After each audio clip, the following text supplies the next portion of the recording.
Hi, my name is Sabne Raznik, and you have found the channel here on YouTube where I do what I call mini readings, and that's because usually it's just one poem.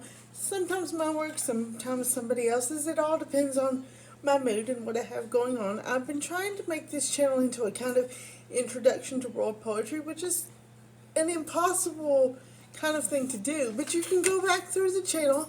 It's been here since 2011, off and on, and see what you find that you like. And if you find something that you can read the original language, by all means do that. I read most of the poems in English because that's the language I'm most familiar with, and also it's the language of the internet. That was my dog that you heard, the jingle jingle. That was my dog. um, anyway, today I'm going to read a poem. Well, it's not a poem, it's a song. I'm going to read a song by Bob Dylan. There's a poet, a colleague of mine, that is like totally obsessed with Bob Dylan. I get it, we all have our thing. And I thought, well, let's do that. Let's read, because I've had this book forever. Feels like forever anyway. I can't remember when I bought it. It's been a long time, and it's moved with me from place to place. But it's like it's called Bob Dylan Lyrics, and it's like I can't even see that. Hold on, Bob Dylan lyrics. The title is in white on a silver background, so that's why I was like I can't even read that. Bob Dylan Lyrics, 1962 to 2001, and of course he's still alive, so I'm sure that there's more since then. But this is the book, I believe, that won him the Nobel Prize in literature when he put out this lyrics book. And I thought, well, let's do a read one of his songs as a poem, because you can, and it's hard to pick just one. My goodness, can I show you how thick this book is?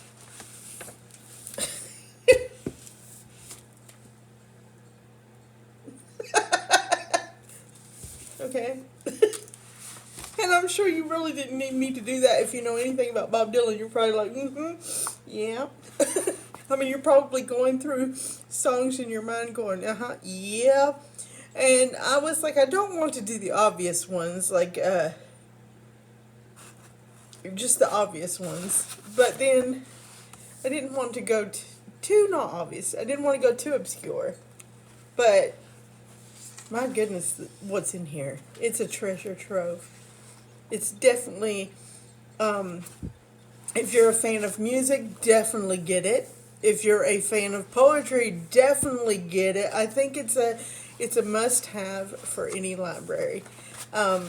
Recently, U2 also did the same thing. They released the lyrics to all of their songs, but they did it in 2 volumes instead of 1, and they made it available as a gift to everybody who were subscribers to their website. So you had to be a subscriber to the website, which I refused to do on principle, because you used to be able to do everything on that site as a free user like 20 years ago. And when they switched over to having subscriber only sections, I was like, I refuse on principle, because it just, why suddenly have to pay for things that you didn't have to pay for before, that you had free access to before? And subscribers do get special things, like you get like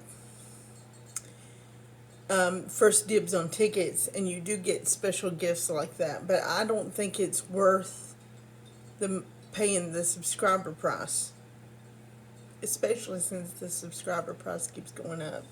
And well, I'm just too poor for that. I'll just be honest. And everything is a subscriber price now. And they keep playing this game where they're like, well, it's only $10 a month to subscribe. But that, once you subscribe to everything you want to subscribe to, you find they've nickel and dimed you to death. And before you know it, like this whole thing with streaming TV, originally the idea was it's cheaper than cable. And it was to begin with. But then now, everybody's split off into separate streaming services. And by the time you subscribe to all of them so that you can watch all your shows, once you add up all the subscriber services, you've paid twice what you used to pay for cable. And you think it's cheap because it's only $10 here and $10 there. But once you go through and actually add that up, you find you've paid twice what you used to pay for cable. It's ridiculous. And the idea of ownership no longer exists. Even your printers are subscriber based. You don't own anything anymore. It drives me nuts. So it's like I just refuse to pay. I love you two to death. Like I said, we all have our thing. My poet friend, colleague, really, we need to normalize using the actual words for people. Not everybody is your friend. Some people are just your acquaintances. Some people are your colleagues. You still have a relationship with them, but like there are differences to relationships. Not everybody is your friend. Friend is different. But anyway, my colleague is like totally into Bob Dylan. I'm totally into U2. Everybody's got their thing, right? But I like refuse to do the subscriber thing on principle because it's getting out of hand, the subscriber thing.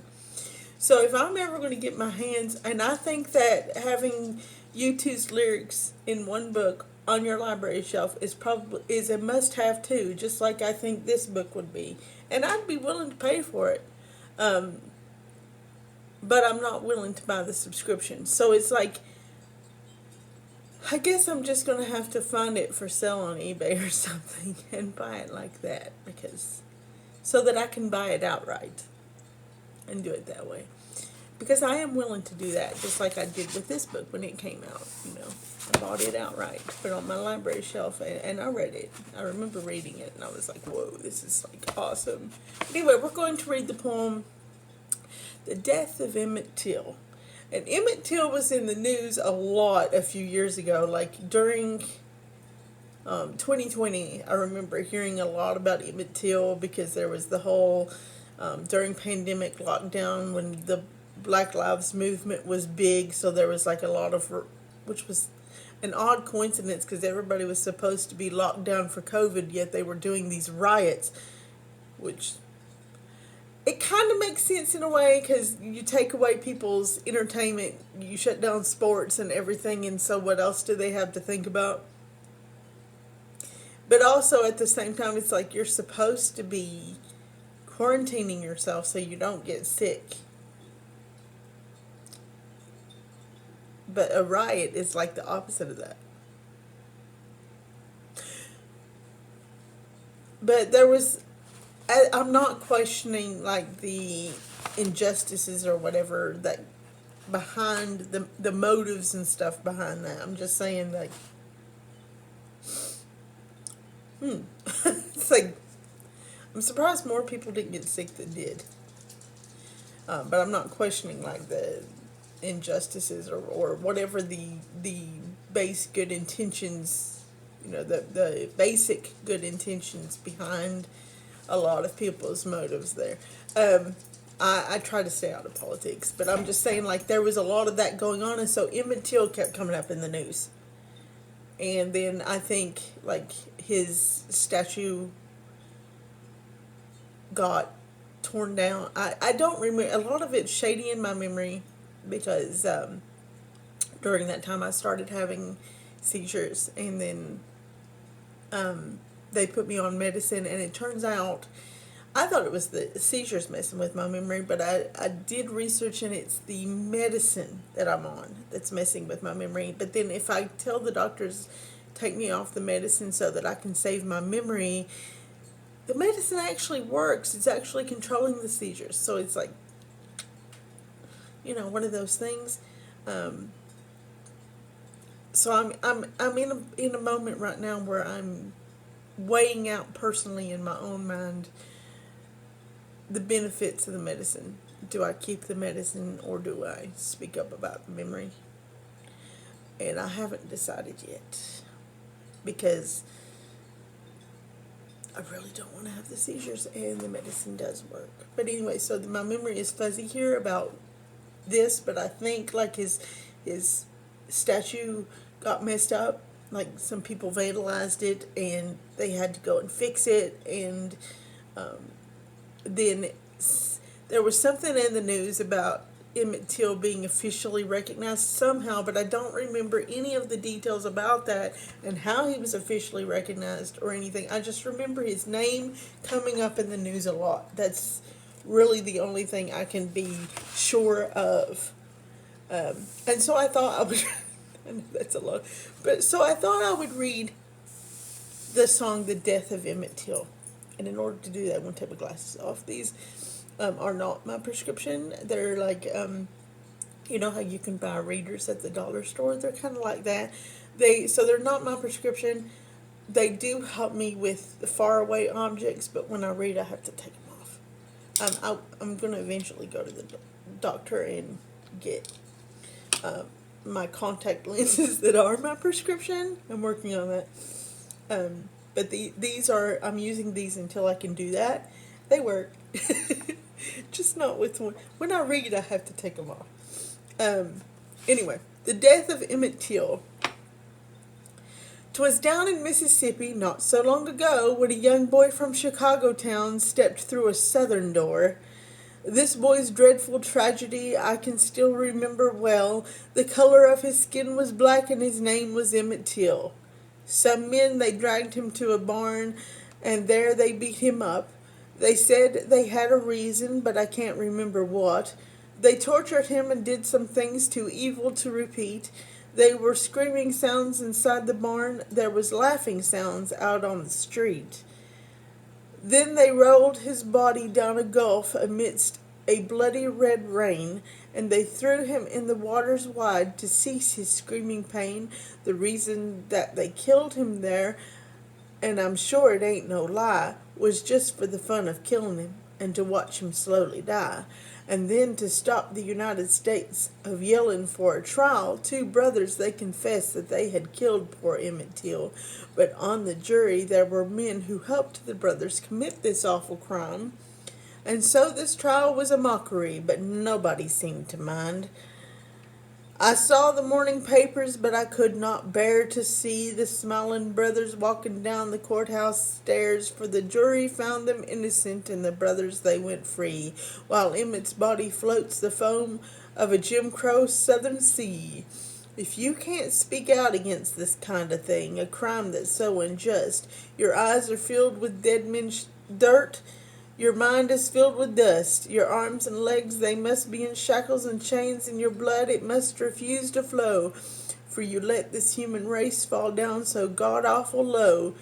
This song is just a reminder to remind your fellow man that this kind of thing still lives today in that ghost-robed Ku Klux Klan. But if all of us folks that thinks alike, if we gave all we could give, we could make this great land of ours a greater place to live.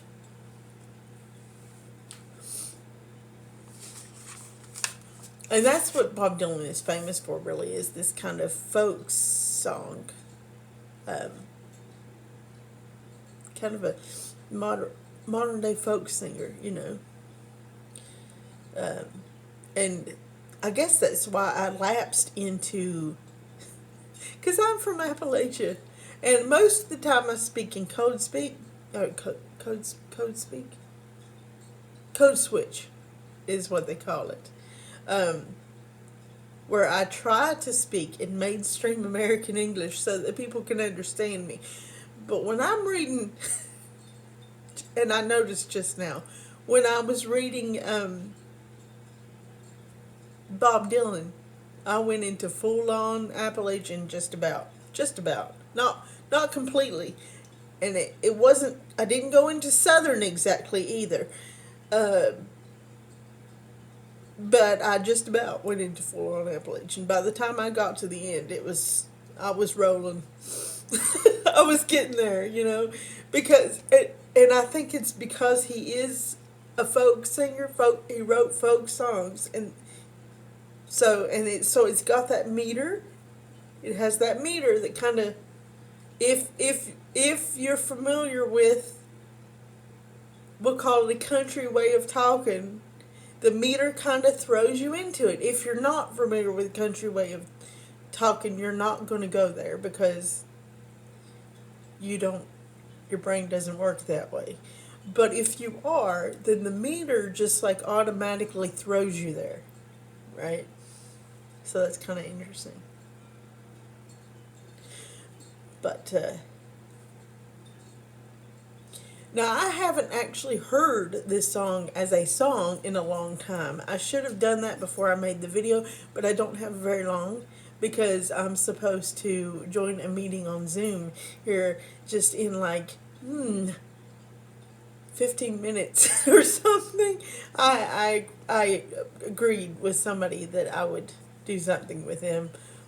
And so I making this video, I should have probably made it after the Zoom meeting, but I wanted to do it before my makeup goes away. And I don't know how long this meeting is going to last. So I'm like having to do it quick, and this video quick. If I had been less on the clock, I would have taken the time to actually listen to the song and hear the song before I made the video. I probably will listen to it later as a song, but I should have done it before.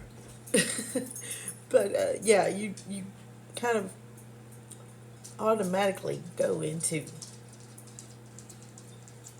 the meter makes you go into whatever is your, for me it's Appalachian, whatever your regional speak is, you will automatically flow into it because it's a folk song and it has that folksy feel. The meter will throw you into it, which is really cool.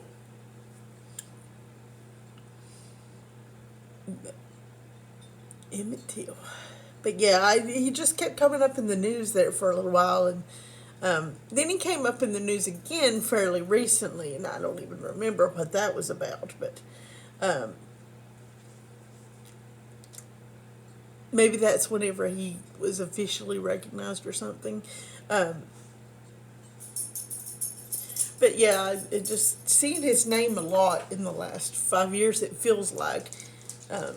I saw his name when I was a kid, you know, because you're reading, when you're growing up and you read a lot about the Civil Rights Movement. And I was always really interested in the Civil Rights Movement as a kid because I grew up as part of the Disability Rights Movement, which is a civil rights movement. People don't realize that getting the Americans with Disabilities rights passed was a civil rights movement, and that bill is a civil rights bill. They don't realize that, and they don't realize that the obstacles that we had to face were very similar to what African American people had to face in the 50s and 60s trying to get the civil rights bill passed. The civil rights movement they went through, the things that the disabled people had to go through to get the ADA passed, very similar, very similar. And I was part of that as a child,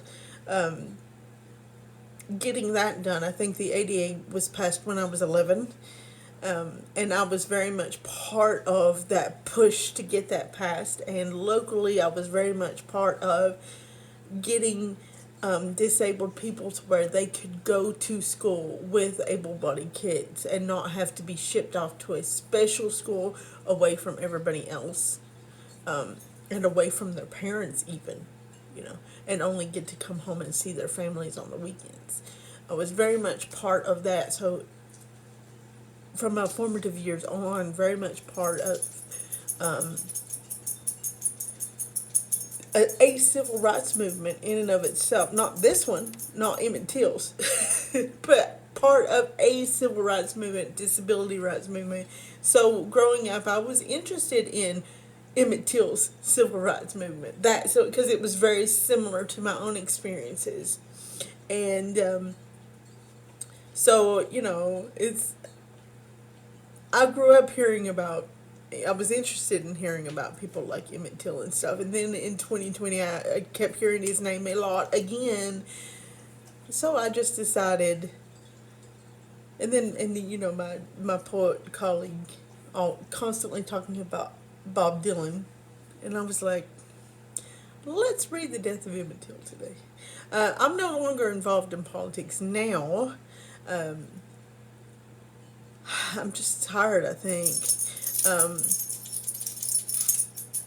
I'm still passionate about some causes, like the disability causes, and justice is something that's important to me. But at this point in my life, it's like it's the next generation's job now. I did my part. I feel like I've done my part. I'm tired, and it's somebody else's job, and um, I'm because man, it was hard. It was so hard, and I was so young. I mean, I'm talking 3, 4, 5, 6, 7, 8, all the way up till 20, fighting these people and beyond, and for some things. And I don't mind, if people want me to tell them my story, I will tell it. And I will tell them how I think that the ADA has succeeded and how it has failed and what still needs done from my point of view, which is only my point of view, though. You need to talk to other disabled people. And stuff like that, but I'm not involved in the movement anymore, and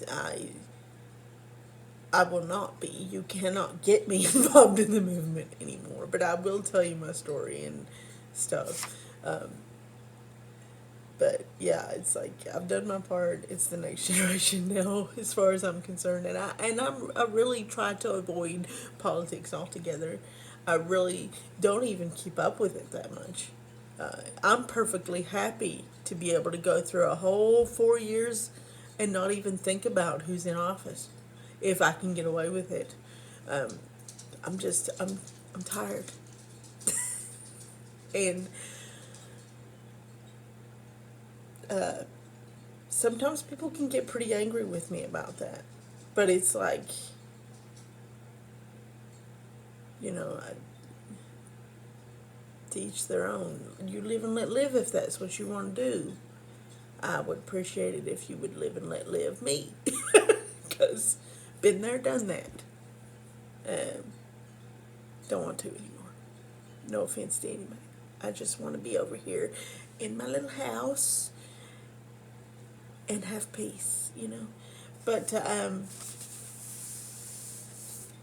Bob Dylan, amazing, amazing, amazing singer, amazing writer. So did channel's not complete because it's a poetry channel, right? Channel's not complete without some Bob Dylan. So there we go. We have completed it. I hope you enjoyed the Poise et Joie today, and I hope you will come back for more in the future. I filmed this in the middle of big winter storm here. I don't know if this is around 2 or 3. This is like been the longest we've had snow on the ground in a stretch in a single winter here for years. It's been quite interesting. Some of the local wildlife, the local predators, they're getting quite hungry and doing some unusual things, but we deal with it because poor critters, it's hard on them. They gotta eat too. And it's getting hard for them to find food, with snow on the ground this long. I understand. I mean, if I was them, I'd be hungry too. And it's been interesting. It's real pretty though. And as long as I've got food in my cabinets and the power stays on so I'm warm, I'm not complaining. And goodness though, I should have chosen a lighter lipstick since I was going to wear my sweater. Red doesn't, I feel mismatched today. I should have went with plumber lipstick instead of red. Oh well, it's too late now, huh? Well, anyway, thank you for joining me because I gotta get off here and jump on my Zoom meeting, and I hope you will come by and watch the next one. I don't know who it will be or what it will be about. I'm kind of like doing these spontaneously for just a little bit until I figure out a plan. But thank you so much. Thank you for joining me, and don't tackle hunting till we meet again.